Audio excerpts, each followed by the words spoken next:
Well, we've been playing long shows for so long that it kind of feels normal and natural to us. And I always look at it like that's the fun part. The 3 hours we're on stage is what we're there for. It's not to travel in a bus and be away from your family and eat crappy food and sleep in a terrible hotel bed. You know, Yeah.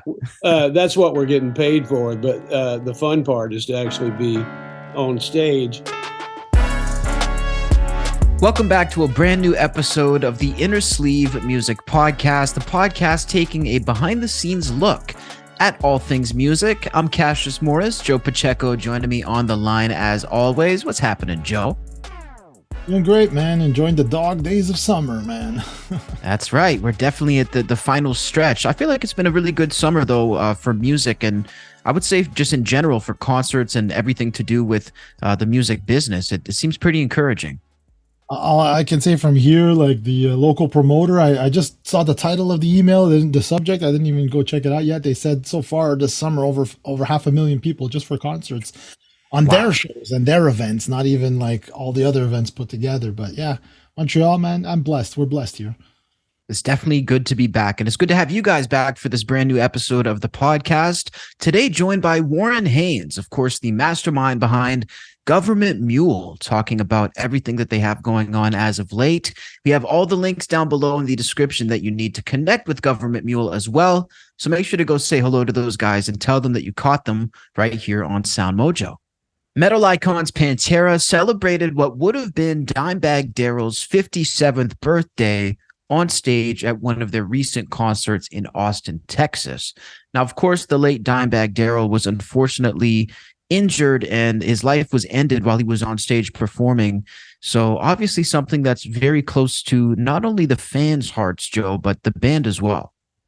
Big time. I don't know if it's just me personally, but like this was a personal one. It just felt like sudden. It wasn't like, okay, accident or something like that. Just someone gunned him down callously like a coward on stage. Definitely a super, obviously a tragic situation. Now, this was really cool because instead of having like a sad moment of silence or something like that, the band decided to celebrate Dime in what would have been true blue Dime fashion. Now, as we see in this article, the band started with a bunch of Instagram posts and different photos to honor the late guitar player's memory. As you guys can see here, showing different photos and videos of Dimebag throughout the years. And that night at their show in Austin, Texas, with singer of Lamb of God, Randy Blythe, at the wheel, they wheeled out 57 shots of Dimebag's favorite drink, which I guess was called a Black Tooth Grin, which is a signature shot from Dimebag Darrell comprised of whiskey and a splash of Coca-Cola. I remember like the summer of 2002, 2001, my buddies, and we're always like, Black Tooth Grin, Black Tooth Grin. Have you ever had this combo of drink? I've never exactly had that. Or the closest I've had it would be like a whiskey and Coke, to drink, but definitely never in a shot. This is very Dimebag though. And you know what? Like it kind of makes sense. He always had the sort of Jack Daniels sort of graphics on some of his stuff. And he always seemed to like that. I mean, Joe, to me, this is cool because again, it's not a somber moment. It's not a moment of, sitting here and we're all going to wipe our tears. This is a celebration of a really awesome life of a really unique person. So that's what I like about this. 100%, man. Like, yeah, let's celebrate the good times. And, it's interesting because they're on tour again, right? So it's a great opportunity. But I must have been living under a rock or something because I know, like, they open up for Metallica. And then when they go back to their own stage, I've been seeing on my feed like these incredible shots, aerial shots of just even Pantera playing sort like in stadiums and massive crowds. I was like, wow, this is a revival of sorts as well for Pantera, Absolutely. And it's incredible to see them, continuing on the legacy of Dime. Now, let me ask you this, Joe, when it comes to the reaction to this that you've seen now in person at the show, and of course in Montreal, we gave our review. If you guys check our last episode, what do you think the reaction is like compared to the initial reaction of the announcement? Because I feel like a lot of people were against this. They thought it might not be right. They thought it was maybe a money grab. Now it seems like the metal community is really welcoming this with open arms. There you go. That's exactly true. And I was guilty too of like, is it going to be the same? You can't really replace whatever, But then I heard it was Zach, and I'm like, oh, that sort of makes sense, like that crazy kind of like guitar playing the way both these guys do. So yeah, it's true. It's 100%, man. Like you forget a lot about all that crap once they're on stage and you're hearing the sound. And like I said in the review we did last week, they just sound really good, man. Yeah. Like, even Phil sounds the same. You know what I mean? Like Charlie Benanti, awesome drummer. Amazing. And like Zach is Zach, So like, no, definitely. I mean, it's sad. We would obviously love to have the lineup as is, but obviously we can't do anything of that. So this is, I guess, the next best thing, to be honest. So I thoroughly enjoyed it. Have you ever seen Dimebag live in concert? And let us know if you would have liked to have seen him down below in the comments. Rapper Drake has revealed the album cover for his highly anticipated solo record For All the Dogs. This album is rumored to be coming out on Friday, August 25th, and the album art was designed by an unexpected artist, Drake's 5-year-old son, Adonis. Now, this is the art that Drake has posted to his official Instagram with almost 4 million likes. Sort of a weirdly menacing cover, Joe, in a strange way for a kid's drawing. Some people said, what types of dogs are over in Canada if that's his representation of a dog? What do you think of this? Get a break. He's 5 years old. Crazy dogs in Canada. Like, seriously. Yeah, exactly, right?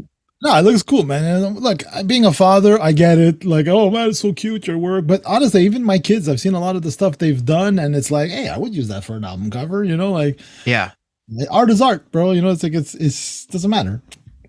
Yeah, for me, it's almost like I almost don't really care what the album covers are either anymore. I mean, I've seen some pretty ridiculous album covers in the last couple of years, and it kind of rubs me the wrong way. But as long as the music is good, I don't really necessarily care what's on the cover. I think this is kind of cool, and I think it's like the ultimate testament. When Drake's son gets older, I think this will really like mean a lot to him, to see this everywhere like that. There's hanging it on the fridge, and then you can hang it, on the album cover. This is definitely the next best thing. Not only that, it's also going to end up as merch, all that stuff. Exactly. It's going to be everywhere, so it'll be very cool. Now, a couple points about this record and the surrounding release date. Amazon Music actually leaked the release date for this record in a now deleted tweet by accident when they posted the album cover. This tweet was up for about an hour, but of course, fans, Joe, took the screen grabs, which confirmed that the record drops on August 25th. The other major point with this record is Zane Lowe, of course, of Apple and Beats One, announced on his show that there's going to be an industry-shaking feature on For All the Dogs. And then right after saying that, he played a song by Frank Ocean. So people are saying it's going to be Frank Ocean. Now, could you hear this, Joe? Because these are obviously two artists from completely different worlds. Yeah, I know. But when you're at the top, it gets lonely. So, you call That's up a true. friend. That's true. And it's not like they don't have help to fuse their sounds as well. Definitely two of my top artists right now. So I would like to see this. We're also going to be giving you guys the full review of the Drake It's All a Blur tour right here on SoundMojo. We're going to have the review from one of the first shows after the album drop. So make sure to hit that subscribe button and let us know if you guys are looking forward to the new record. Hopping over to the SoundMojo community tab. Of course, this is the spot where we ask our listeners what they're listening to, what they're watching in the world of music in the form of questions, quizzes, and polls. And here we asked Robert Plant versus Rob Halford. Our audience picked 70% for Robert Plant and 30% for Rob Halford. We need some more love for Rob Halford. Only 30%. I mean, Joe, this is a travesty here. I know, and I realize this is it's always a tough one. It's always a tough one. Even myself, I would struggle to pick because they're both fantastic and inspirational singers. But I was leaning towards Robert Plant just because of the Zeppelin overall catalog. It seems to just resonate better with me. I mean, nothing bad to say about Priest. Like it's all amazing, but it just edges it out for Robert Plant for me. You? I was going to say, I think that's exactly what this is. Led Zeppelin has, I think, a more universally beloved catalog of hits. It's something that even people who don't necessarily like rock or metal can enjoy. Whereas Judas Priest is a little bit deeper into the fold, I think, for people who are more so like really into the genre of music. I would agree that Led Zeppelin has the better overall catalog, But for me, vocally, I think Rob Halford definitely takes the cake. I think some of the vocal gymnastics he did, were just absolutely unbelievable. And the same can be said for Plant. But I guess it all depends on a person's taste. I got to vote Halford. That's cool. Halford, he's still doing it, still touring. Exactly. Same band, So definitely. But it's just like I said, Robert Plant is just, it's a commercial thing at this point because I mean, not Robert, but Led Zeppelin is just plastered all over radio and forever still. And that's it. So I think it's just a numbers game at this point. But if we go down to the comments, we have a lot of fans and a lot of Rob Halford supporters, of course, no doubt. Of course. So I will not try to read this in Spanish or Italian. I don't know. I think Subelezza. Yeah, exactly. This is Italian. But basically saying he has a great display of talent for Robert Plant. So thank you for that comment, Gabriella Basilio 523. Next up, Thomas Thurber, and then YTAYF. I like them both. They have such a great voice for sure.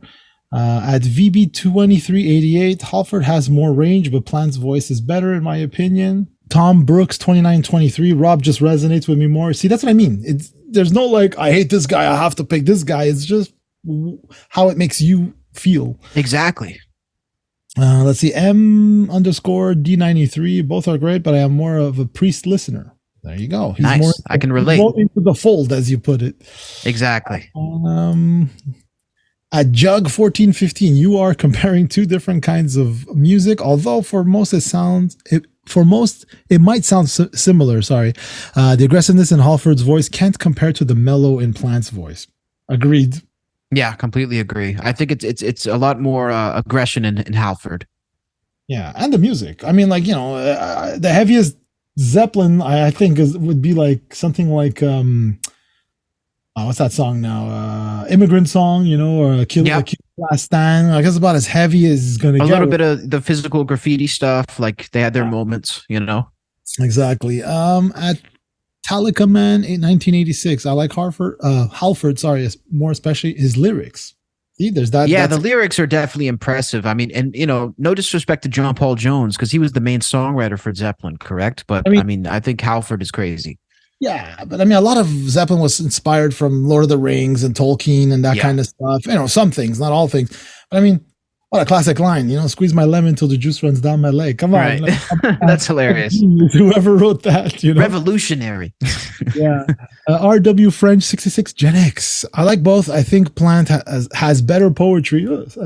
Just a different opinion, But Halford's range is more controlled and specific for metal. I think Plant could be in more bands than Halford. Plant could sing in Whitesnake or Deep Purple. And UFO, but Halford would work in Maiden, Van Halen, Black Sabbath. And it's funny that you mentioned Whitesnake and Deep Purple because I think those guys sound like Plant. That's actually a good point. Whereas Halford sounds more I think he sings well for his voice and his type of music, and I think that's a good point. He doesn't really fit other types of music. To be honest, both these guys I'd say Halford more established almost what a metal singer should be like, because then you got the Queensryches after that, you got the Iron Maidens at the same time, so it's a high-pitched kind of aggressive singing. Next up, James Stitchens 9045, more of a metalhead I am. Very cool. Yeah. I like that because me too. That's right. We can relate.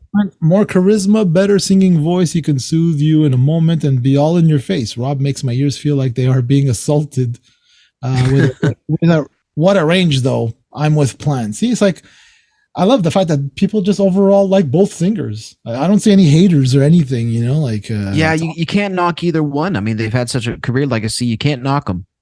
Yeah, exactly. So as what's here, Quinton Jorstad 6211. Sorry, ultimate metal falsetto ball squeeze over Plant's sub for me. So there you go. It's not for everybody, but I'm happy there was no haters and this sucks or that guy sucks. But we do these because it's fun to it's like a brain tickler for me. I never thought of that. How would I pin these two singers together? Definitely mutual respect from the metal community, which is something that we love to see. Of course, we want to know your answer as well. If you didn't get the chance to participate in this poll, let us know down below in the comments who you would pick, Rob Halford versus Robert Plant. Hopping over to the guest portion of today's show, it was a pleasure to be joined by Warren of Gov't Mule, of course, joining us to talk about their Montreal concert with Big Sugar on September 17th. And the latest record, Peace Like a River. And I got to say, Joe, this is probably one of the most interesting interviews we've done when it comes to the actual production of a record, because these guys recorded 2 albums in the same studio at the same time. It's almost unheard of. Yeah, and they're so contrasting, right? They're not the same. Yeah. One pure blues and one is pure Gov't Mule, it's funny because like I've seen Warren for the last 20 years. I've seen like all the collabs they've done and stuff, and it's just like something that I always like, okay, I gotta check that out. And we've tried to get them on the show before, and it didn't work out, but now that we got them on, I listened to this latest record at least 5-6 times now, and then back further with Dark Side of the Mule, and then even further with Skull Mule, which is John Scofield's more of a jazz, and like these guys are impressive, man. They're really good. They just sound great and a sick groove. I love it. I'm a fan at this point. Definitely some super quality music and a super quality interview for today's podcast. So we hope you guys enjoy it, and we'll catch you guys right afterwards. Just who you are.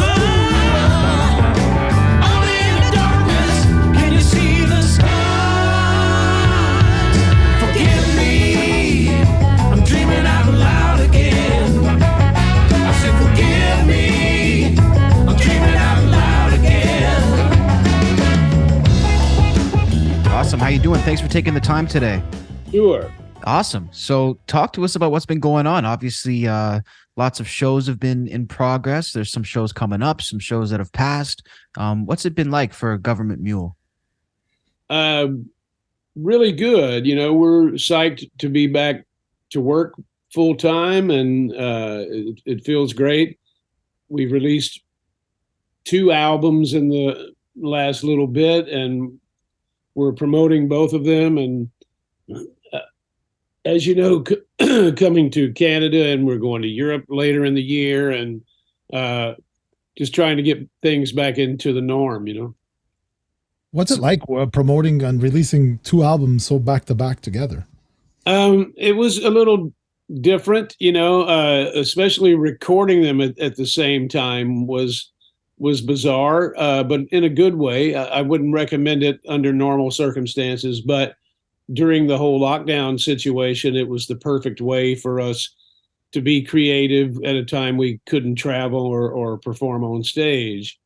So I'm very pleased with the results, and now we have all this new material to choose from when we're performing. That's amazing. So what exactly was the benefit to, doing those 2 records in that way? Because you said you may not advise it. So sort of what exactly led to that? It helped you guys maybe make more music? Yeah. I mean, I wouldn't advise it in the way that it seems like a daunting task on paper to make 2 completely different records at the same time. But I think since one of them was a blues record, it was actually a little easier than even we anticipated. We set up in 2 completely different rooms with 2 completely different sets of equipment. And we would go in the big room and record songs for Peace Like a River from noon till about 9 p.m. We would go next door to the small room and play blues for the rest of the night. And what we discovered was that it was a way of like shutting our brains off and not thinking, especially based on a lot of the material on Peace Like a River is fairly complex, and then playing blues is just something that you do better when you're not thinking. So it turned out to be a really good recipe. Yeah, I agree 100%. Like, cause like, you're so fixated on getting the sound out for Peace Like a River, and then it's just you're having fun. It's like you're jamming at night with your buddies playing the blues. Yeah. We were set up like it was in a small club. I was singing through a small monitor, no headphones. All the amps were really small, small vintage drum kit. low ceiling, literally was a completely different atmosphere. And that's why those records sound so different from each other. My main concern with Peace Like a River was making sure that each song stood on its own and didn't sound too much like any of the other songs. I had written a lot of material, and so we had the advantage of having a lot of stuff to sift through. So if a song sounded too similar chord structure wise or melodically or even tempo groove wise to another song, then we would shelve that and save it for a future record. At the same time, I felt like all these songs were connected because they were all written during the same time period, which happened to be lockdown, which kind of forced us into a situation where I was able to do more writing than I've done in decades. But, you know, I think in the beginning, I wasn't sure if I was going to be able to do that. I heard a lot of people had writer's block during that time period just because of what everybody was going through emotionally. For me, I've always been able to kind of take challenging emotional situations and utilize them for writing. But I did have a bit of a block in the beginning. Top of the mountain that you climb, let your song and your spirit fly. So did you find yourself drawing from the actual situations, or did you just find inspiration like within that period elsewhere? Mostly the latter, you know, a little bit of both. I didn't want to write a bunch of dark COVID-centric songs. I didn't want to look back 5 years later or 10 years later and go, oh, I can't really listen to this because it's all the stuff I wrote during COVID. At the same time, we were all forced to kind of do a lot of self-examination and a lot of reflecting, not just on the world and the future, but on your personal relationships and even our relationships with ourselves. So a lot for me was about finding peace within yourself and within the people, the relationships with people closest to you. You know, and there are a couple of songs that have a sense of humor about the whole thing. But they do connect because they were written in a window of time where it was impossible to escape your mindset. You know, every day we woke up and it was Groundhog Day. We were doing it all over again, you know? Yeah. I'm curious, are you very hands-on with the miking recording process, even in the mix, or you leave that to the engineers and producer? Yeah, John Paterno, the co-producer engineer on this record, did such a fabulous job. I had originally hired him just as an engineer, but I realized pretty quickly how his task was going to be pretty monumental, recording 2 albums at the same time. So he took a lot of the pressure off me. He took a lot off of my plate, especially from a technical standpoint. But John's also a really good guitar player and a gearhead and someone that takes a lot of pride in the sounds that he gets. And he's worked with a lot of fantastic people. It was the first time that we had worked together. So, you know, our relationship grew day by day. But it was a lot. It was a lot to dump on him. You know, just the fact that there was like twice as many inputs, twice as many channels as normal, which is not completely true because for the blues record, you know, we were pretty minimal, but it still was quite an undertaking from an engineering standpoint. And I applaud him. He did a marvelous job. Yeah, I agree. From what I've been hearing, he's fantastic. It was perfect. I mean, after making 2 albums at once, is that going to make the next single album you do seem simple to put together? I mean, like how hard was it actually in comparison to, like you said, on paper, what you would expect? Well, I hope so. I hope it makes it easier. That would be great. It's always daunting, and who knows, maybe, we'll just do like Willie Nelson and just like continually record as much music as you can and decide later where it all belongs. But, and I'm being facetious to an extent when I say that, but I don't know. I kind of look forward to making one record next time, as opposed to two. It was a lot of fun. It was at a time when we were all going crazy, so it was like, we better sink ourselves into music. And so with that in mind, it was the perfect solution. But I think we recorded over 40 songs during that time period. And so, but we also spent more time in the studio than we ever have too. So it was just the right thing at the right time, or the right thing at the wrong time. Right. So currently you're wrapping up the Dark Side of the Mule tour, which we're both big Pink Floyd fans here. So I just wanted to know, like, how did that come about? It came about by accident. Gov't Mule does a different thematic show every Halloween. And so Halloween of 2008, we were at the Orpheum Theater in Boston, and we decided to do a set of Pink Floyd music. So we did, the first set was about 80 minutes of Gov't Mule, and the second set was about 90 minutes of Pink Floyd. And the audience didn't really know. And, we had given hints online what it might be, and we always do that. But they don't really know until the first note what it's going to be. And so we went into this Pink Floyd set, which went over really well. And so they kind of encouraged us to do it again, which we did a few years ago.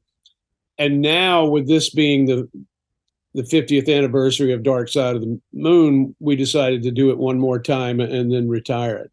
But anybody that's followed the history of Gov't Mule and our Halloween shows would know that we've done, we did Who's Next one year. We did Led Zeppelin, Houses of the Holy. We did Black Sabbath, Paranoid. We did 2 hours of Neil Young one year. We did 90 minutes of Hendrix one year. It's just a thing that we do on Halloween, and we're not the only ones. There are several jam bands that do weird stuff like that, but we've been doing it for a really long time. But we had no idea we would ever do this even a second time, much less now we're doing 18 shows as Dark Side of the Mule. But we're almost done. We got 4 or 5 left. Mm. But to answer your question, it's fun playing it every night. It means the set list doesn't vary as much as a normal Gov't Mule show. So what we normally do on these shows is we do about an hour of Gov't Mule, and then we do about an hour and 40 minutes of Floyd, and that set list varies a little, but not a ton. There are some songs we play every night, but there are 5 or 6 that we rotate in and out. So it's a little more regimented than the typical Mule show. It's definitely, as someone in the audience, to be able to see Gov't Mule and then to see another hour and something of Pink Floyd is a treat. Yeah, it's been a blast, and we double the size of the band. It becomes an 8-piece band for the Floyd stuff, and the light show and the laser show and the full production is really stepped up. It's pretty amazing. That is amazing. I mean, when you've been doing it for so long, Warren, I mean, do you, when you perform 3 hours of music, is it exhausting even at this point? Or is it just like you do it all the time, you're fueled off the crowd and you're just on to the next show? Well, we've been playing long shows for so long that it kind of feels normal and natural to us. And I always look at it like that's the fun part. The 3 hours we're on stage is what we're there for. It's not to travel in a bus and be away from your family and eat crappy food and sleep in a terrible hotel bed. Yeah. That's what we're getting paid for. But the fun part is to actually be on stage. And at this point, I guess we're just so used to it that it feels normal. Occasionally we'll do a festival show where we do 75 minutes or 90 minutes, and it feels short to me. That's unbelievable. I mean, is there any sort of conditioning involved in getting yourself going, to be able to keep doing that every night, or is it just the consistency? The more you do it, the better it feels, and the more stamina you have. And from a singing perspective, when I'm on the road, my voice stays in shape pretty good. The only time I ever get worried about it is when I've had a lot of time off. If I push too hard in the beginning at rehearsal or the first few shows, it might get worn out a little bit. But it's like anything else. The more you do it, you build up into a like fighting shape, But I got to say the most challenging part of this tour has been a few places where the heat was just brutal. We played in Dallas. It was 106 degrees. And thankfully we went on in the dark, but it was still 100 or 99 at night, so that was a bit of a challenge, but it's been a great tour. In this land of illusion, she gave me the peace I need. Montreal concert coming up on September 17th with Big Sugar. Of course, all of our Quebec audience is really excited. What can they expect from this show coming up on the 17th? Well, we go way back with Big Sugar. We've been touring together since 1995. And Gordie Johnson from Big Sugar has produced and engineered several of our records. We've performed together, recorded together, written together. And so it's a great opportunity for us to kind of share the stage, and we'll be able to each do our sets, but also do some jamming together. And Gordie and I have been talking about some songs that we could team up on and Nice. stuff. So it's going to be exciting. And we haven't played in Canada for a while, so that's exciting in itself. And to be able to be there with Big Sugar is going to be great. Yeah, that's going to be a powerhouse lineup, and I know people are excited. We're going to put the ticket link down below for all the viewers here who want to go check it out. Of course, September 17th. And Warren, we really appreciate you taking the time. Thank you for stopping by the show. My pleasure. Thank you so much. Awesome. Thanks, guys. Just who you are.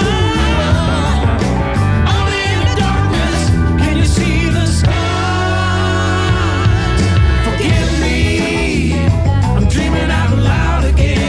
I said forgive me, I'm dreaming out loud again. Huge shout out to Warren Haynes of Gov't Mule for joining us on this brand new episode of the Innersleeve Music Podcast. I have to say, Joe, seeing the level of dedication from this guy for this project and, these two different projects at the same time is really mind blowing. I'm not sure how, they managed to keep it separate and to make both projects so good, but they somehow made it work. Yeah, and like I said in the show, I think it's sort of almost like, okay, the main project is this album, right? And like, not that it's any more important than the another one, but it just felt like to me like, all right, we did all the heavy work, and then at night it's just let's have a jam session in another studio and another setup with different gear, and it's just like live off the floor. Let's go have fun, So you need that sort of, because if you're always focused on the one thing, I know myself that sometimes it's good to have a bit of a breath of fresh air, change things up, and then come back and you're refreshed again. 100%. You need that sort of division of labor and to do it up the right way. And they certainly did. And I know you're probably excited for the show, Joe, over in Montreal on your side of Canada, September 17th with Big Sugar. You guys can check out Gov't Mule, and it should be a powerhouse of a lineup. Big Sugar, I mean, when you talk about power in music, definitely one of the best examples. Yeah, I know. Big Sugar, Big Sound. That's what right. that's how I've associated them over the years. Exactly. And I'm excited because, now I got like the inside scoop of how they worked on the record and what they did and all the, the labor of love, the stress because of COVID times and all that stuff. Yeah.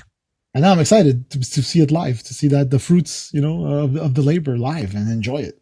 And hopefully, That manifestation. hopefully get some killer shots for the review, eventually, that's if I get the passes, we'll see. But I'd hopefully get some nice shots. And when we have the review, it'd be interesting. Definitely be awesome. And of course, make sure to let us know what shows you want to see us review in the Montreal area or the Alberta area. If there's any concerts coming up, let us know down below in the comments, and we'll definitely see if we can make it happen. And of course, thank you for joining us on this brand new episode of the Innersleeve Music Podcast. We hope you enjoyed it. And if you did, make sure to hit that subscribe button and tune in with us on social media at SoundMojo on Facebook, Instagram, Twitter, and TikTok. Make sure to drop us a line. We'll say hello and maybe even follow you back, and make sure to keep the conversation going. Also, make sure to check out our community tab right here on the YouTube page.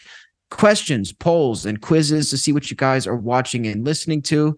And you never know, we might even read your comment on the next episode of the Innersleeve Music Podcast. Also, check us out on our audio platforms. The Innersleeve Music Podcast is on Spotify and Apple Podcasts. Make sure to go and check us out and leave us a 5-star review if you want to make us happy. It may stop us from crying ourselves to sleep tonight here at the SoundMojo studios. We appreciate you guys checking into this brand new episode. We'll catch you guys next time.